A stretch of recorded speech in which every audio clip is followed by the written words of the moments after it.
कितनी पुरानी बिल्डिंग है भाई, इतनी भाई अच्छी लग रही है देखने में। तो भाई इस समय है परिक्रमा मार्ग पर, आप देख सकते हैं भाई इधर का नज़ारा बिल्कुल अलग ही है भाई, बिल्कुल मज़ा आ रहा है करने में। चलिए आपसे तो भाई इस चौराहे से जो परिक्रमा मार्ग है जो दो पार्ट्स में डिवाइड हो जाता है, एक जाता है चित्रसखी मंदिर की ओर और एक जाता है साकरी खोर की ओर। तो चलिए हम करते हैं साकरी खोर वाली परिक्रमा।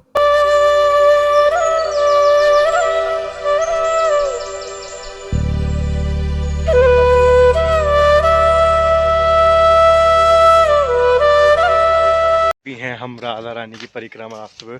तो भाई देखिए आपको ये व्यू कितना ही प्यारा है, बिल्कुल चारों तरफ जंगल ही जंगल और गाय भैंस, बिल्कुल भाई ऐसा लग रहा है कि पुराने जो है ब्रज में आ गए। परिक्रमा मार्ग में जो सबसे पहला स्थान पड़ता है उसे साकरी खोर कहा जाता है। द्वापर युग में श्री कृष्ण भगवान इसी स्थान पर गोपियों से दूध दही का माखन का दान लिया करते थे, उनकी मटकियां तोड़ा करते थे। भक्तों का मानना है कि आज भी यहाँ की शिलाओं में दूध दही और माखन की खुशबू आती है और यहीं पर आपको श्री कृष्ण भगवान के हस्त चिन्ह के भी दर्शन होते हैं। समय हम साकरी खोर पर जो बरसाना धाम पर है, तो भाई ये बहुत ही एक इम्पोर्टेंट जगह है। तो साकरी खोर का मतलब होता है एक पक्का रास्ता जहाँ से एक व्यक्ति एक ही बार में निकल सकता है और जितने भी भक्त बरसाने की परिक्रमा के लिए आते हैं वह इसी रास्ते से एक एक करके आगे निकलते हैं। यही वही स्थान है जहाँ से दूध दही और माखन की खुशबू आज भी आती है। मान्यताओं के अनुसार जब गोपियां यहाँ से दूध दही और माखन ले जाया करती थी तो श्री कृष्ण भगवान इसी स्थान पर उनकी मटकियां तोड़ा करते थे और उनके दूध दही और माखन का कर लिया करते। आपको श्री कृष्ण भगवान के हस्त चिन्हों के निशान के दर्शन होते हैं। यह जब श्री कृष्ण भगवान गोपियों की मटकी इसी स्थान पर तोड़ा करते थे तो एक दिन सभी गोपियां उनको मारने के लिए भागी तो श्री कृष्ण भगवान ने ऊपर पर्वत से यहाँ छलांग लगाई और उस समय इस पर्वत पर उनके हाथों के निशान छप गए। तो भाई ऐसा माना जाता है कि साकरी खोर पे जो है कान्हा जी जो गोपियों से कर लेते थे दूध और माखन का। परिक्रमा मार्ग में दूसरा स्थान पड़ता है घेवर वन। यह राधा रानी का अत्यंत प्रिय निकुंज है। मान्यता के अनुसार श्री राधा रानी जी ने इसी वन को अपनी सखियों के साथ मिलकर सजाया था और यहीं पर वे एकांत विहार करने के लिए आया करती थी और यहीं पे आपको राधा रानी की गोद भराई के दर्शन भी होते हैं। तो चलिए आपको दर्शन कराते हैं घेवर वन के। इस समय हम घेवर वन, तो ये माना जाता है कि यहाँ पे उनका विवाह हुआ था ना, तो राधा रानी की गोद भराई इसी स्थान पे हुई थी। तो यहाँ पे वन है, तो आप देख सकते हो भाई कितना ही अनोखा वन है। सारे पेड़ जो है छोटे छोटे और नीचे की तरफ गड़े हुए हैं।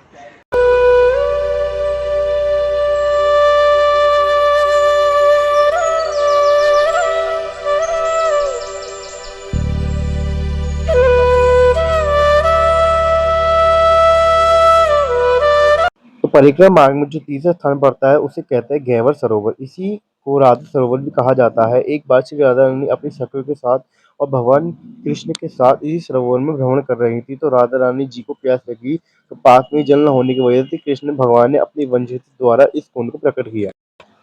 परिक्रमा मार्ग में जो हमारा चौथा स्थान पड़ता है वह है मान मंदिर। इसी स्थान पर श्री राधा रानी श्री कृष्ण भगवान से मान करके यानी रूठ के बैठ गई थी। मान मंदिर पर ऊपर जाने के लिए आपको 250 से अधिक सीढ़ियां चढ़नी पड़ती हैं। इसके बाद ही आप पहुंचोगे मान मंदिर। मैंने एक बार राधा रानी कान्हा जी से रूठ के आ गई थी यहाँ पर, तो कान्हा जी उन्हें मनाने आए थे तो इसलिए इसका नाम था मान मंदिर। यहाँ पे राधा रानी मान करके बैठ गई थी।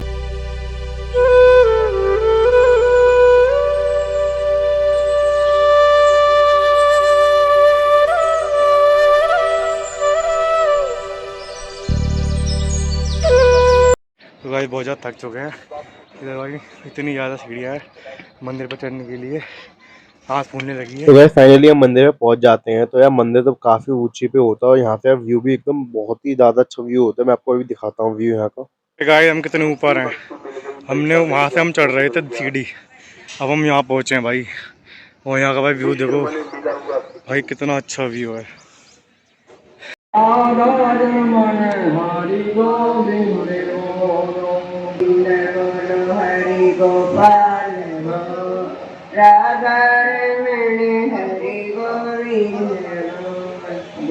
तो यार मंदिर तो काफी बड़ा था, अंदर तो काफी अच्छा था। पूरे टाइम जो है भगवान नाम का कीर्तन चल रहा था और जो राहगीर थे वो वहाँ पे विश्राम कर रहे थे। गाइस मान मंदिर के दर्शन हो चुके हैं, अब हम जा रहे हैं मूरकुटी में दर्शन करने के लिए। तो मूरकुटी के बाद एक और मंदिर होगा, उसके बाद राधा रानी का मंदिर, फिर परिक्रमा समाप्त हो जाएगी। बोल राधा रानी की जय। हम जा रहे हैं मूरकुटी दर्शन करने। तो भाई ऐसी मान्यता है कि एक बार जो है राधा रानी यहाँ पे रूठ के कान्हा जी के साथ यहाँ पे बैठ गई थी। तो कृष्ण जी उन्हें मनाने के लिए भाई मोर का वेश लेके आए थे। तो उसी दिन से इस जगह को मोरकुटी बोला जाता है। तो परिक्रमा मार्ग में हमारा 5वां स्थान पड़ता है मोरकुटी। इसी स्थान पर श्री कृष्ण भगवान ने मोर का रूप धारण किया और राधा रानी जी को मनाया था। तो आइए आपको यहाँ के दर्शन कराते हैं। तो मोरकुटी पे लगी पेंटिंग के माध्यम से आप देख सकते हैं किस प्रकार श्री कृष्ण भगवान ने मोर का रूप धारण किया और इस स्थान पे राधा रानी को मनाया था। बरसाने की परिक्रमा में आपको अलग अलग तरह के जानवर मिल सकते हैं। तो देखिए हमें अभी मिले हैं यहाँ पे कबूतर, जो बड़े विशेष तरह के हैं और देखिए कितने सुंदर लग रहे हैं साथ में। स्थान है हमारी परिक्रमा मार्ग पे ललिता कुटी। तो जो ललिता जी जो थी राधा रानी की अष्ट सखी में सबसे प्रमुख सखी थी। तो उनका यहाँ पे जो है कृष्ण जी के साथ मंदिर है ललिता कुटी नाम से। और बहुत ही भाई अच्छा मंदिर, पूरे लता पताओं से ढका हुआ है। तो आपको चलिए दर्शन कराते हैं। तो परिक्रमा मार्ग में हमारा अगला स्थान पड़ता है ललिता कुटी। तो यहाँ पर मान्यता है कि ललिता जी और राधा रानी साथ में दर्शन देती हैं और ये पूरा लता पताओं से ढका हुआ है और वह यहाँ पे कई अलग अलग तरह के जीव जंतु भी पाए जाते हैं।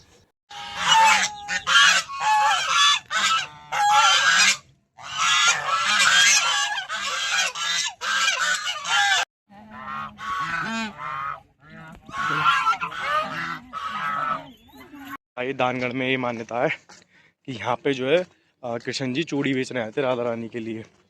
तो आपने गाना सुना होगा कि मनिहारी का बेस बनाया शाम चूड़ी बेचने आया। तो इसलिए यहाँ पे जो बिहारी जी है ना, उन्होंने अपने हाथ में चूड़ी पहन रखी है क्योंकि वो चूड़ी बेचने आते हैं इधर। बोलो राधा रानी की जय। तो परिक्रमा मार्ग में हमारा अगला स्थान है दानगढ़। तो ऐसी मान्यता है कि श्री कृष्ण भगवान ने इस जगह पे अपनी बंशी का दान दिया था और राधा रानी को चूड़ी बेचने के लिए आए थे।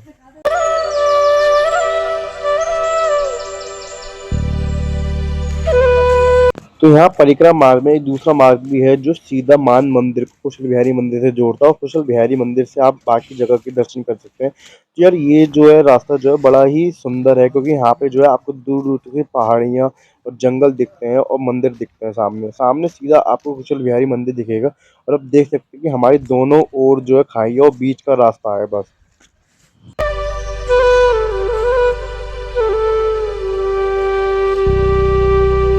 तो परिक्रमा मार्ग में पड़ने वाला ये आखिरी मंदिर है जिसे बोलते हैं कुशल बिहारी मंदिर। तो बरसाना में ये वही स्थान है जहां राधा रानी के प्राचीन महल के अवशेष खंडहरों के रूप में मिले, जिसे द्वापर में भगवान श्री कृष्ण के परपुत्र वर्जना ने बनवाया था। बाद में सन 1911 में इसे जयपुर के राजा माधव सिंह द्वारा भव्य और कलात्मक रूप प्रदान किया गया। उनका उद्देश्य था राधा रानी जी के मूल विग्रह को इस मंदिर में स्थापित करना, परंतु कुछ कारणों की वजह से यहाँ नए विग्रह स्थापित किए गए। देखिए गाइस कुशल बिहारी मंदिर के अंदर है। यहाँ कितनी अच्छी अच्छी पेंटिंग्स है भाई कृष्ण जी की, राधा रानी की। तो देखिए भाई यहाँ का बिल्कुल ही एक राजमहल की तरह यहाँ का पूरा एरिया ये कृष्ण जी और बलराम जी की है।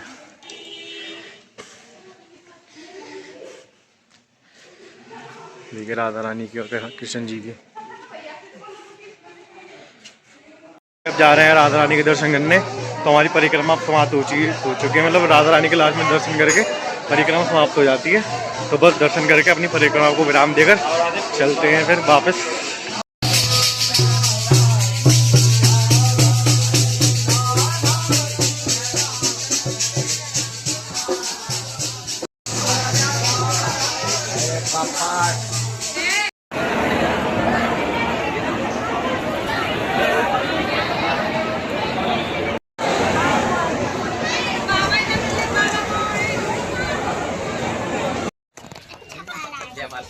आने की परिक्रमा हमारी कंप्लीट हो चुकी है, तो अब हम जा रहे हैं सीधा अपने घर। इसके लिए बस इतना ही, बाय।